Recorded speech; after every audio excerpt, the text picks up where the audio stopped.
Hi, ನಮಸ್ಕಾರ. ಈಗ ನಾನು ಹೇಳಕ್ ಹೊರಟಿರೋದು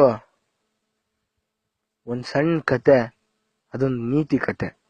ನೋಡಿ, ಒಂದ್ಸತಿ ಏನಾಯ್ತು, 9 8ಕ್ಕೆ ಹೊಡಿತು. ಅವಾಗ 8 ಅಳ್ತಾ ಅಳ್ತಾ ಅಳ್ತಾಕಿ 9 ಕೇಳ್ತು, ನನ್ಗೆ ಯಾಕೆ ಹೊಡ್ದೆ ಅಂತ. ಅವಾಗ 9 ಹೇಳ್ತು, ಲೈ ನಾನು ನಿನ್ಕಿಂತ ದೊಡ್ಡವನ್ ಕಣ, ಅದಕ್ಕೆ ಹೊಡ್ದೆ ಅಂತ.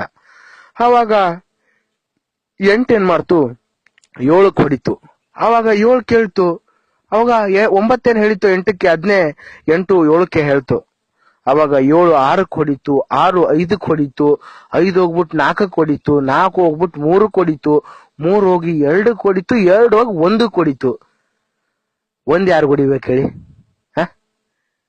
ಅದಕ್ಕಿಂತ ಸಣ್ಣದು 0 ಅಂದ್ರೆ 0. ಅವಾಗ 1 ಸ್ವಲ್ಪ ತಲೆ ಓಡಿಸಿ, ನಾನು 0ಕ್ಕೆ ಹೊಡಿಯಲ್ಲಪ್ಪ, ಬಂದ್ ನನ್ನ ಪಕ್ಕದಲ್ಲಿ ಕುಂಡ್ಸ್ಕೊಂತೀನಿ ಅಂತ ಕುಂಡ್ರಿಸ್ಕೊಂಡು ಎಲ್ಲರಿಗಿಂತ ದೊಡ್ಡದಾಯ್ತು, ಅಂದ್ರೆ 10 ಆಯ್ತು.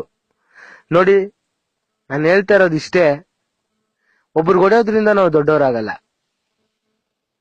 ಒಬ್ಬರನ್ನ ಪಕ್ಕದಲ್ಲಿ ಇಟ್ಕೊಳ್ಳೋದ್ರಿಂದ ದೊಡ್ಡವರಾಗ್ತೀವಿ, ಒಬ್ಬರನ್ನ ಪ್ರೀತಿಸೋದ್ರಿಂದ ದೊಡ್ಡವರಾಗ್ತೀವಿ. ಹಿಂಗೇನೆ ಜೀವನ. ಅದಕ್ಕಾಗಿ ಹೇಳ್ತಾ ಇದ್ದೀನಿ, ಎಲ್ರು ಮರ್ಯಾದೆ ಕೊಟ್ಟು ಬಾಳೋದ್ ಕಲೀರಿ, ಒಬ್ರಿಗೊಬ್ರು ಪ್ರೀತಿಸೋದ್ ಕಲೀರಿ, ನಮ್ ಸಂತೋಷನ ಹಂಚೋದ್ ಕಲೀರಿ. ಒಬ್ರಿಗೊಬ್ರು ಹೊಡೆದು ದೊಡ್ಡವರಾಗೋದ್ರಲ್ಲೇನಿಲ್ಲ. ಈ ನಮ್ಮ ಆಡಿಯೋ ನಿಮ್ಗೆ ಇಷ್ಟ ಆಯ್ತು ಅಂತಂದ್ರೆ ಎಲ್ರಿಗೂ ಫಾರ್ವರ್ಡ್ ಮಾಡಿ, ಅಲ್ಲಿ ಯಾರೋ ಒಬ್ರು ತಿದ್ಕೊಬಹುದು. ಇದೇ ಈ ಆಡಿಯೋ ಆಸೆ. ನಾವೇನ್ ದೊಡ್ಡವರು ಅಂತ ಹೇಳ್ತಾ ಇಲ್ಲ, ನಾವು ಚಿಕ್ಕವರು, ಅಂದ್ರೆ ಒಂದ್ ಅಂಕೆಯಲ್ಲಿ ಇರೋರು. ಸೊ ಎಲ್ರಿಗೂ ಫಾರ್ವರ್ಡ್ ಮಾಡಿ, ಖುಷಿನ ಹಂಚಿ, ಎಲ್ರೂ ಒಳ್ಳೆಯವರಾಗೋಣ.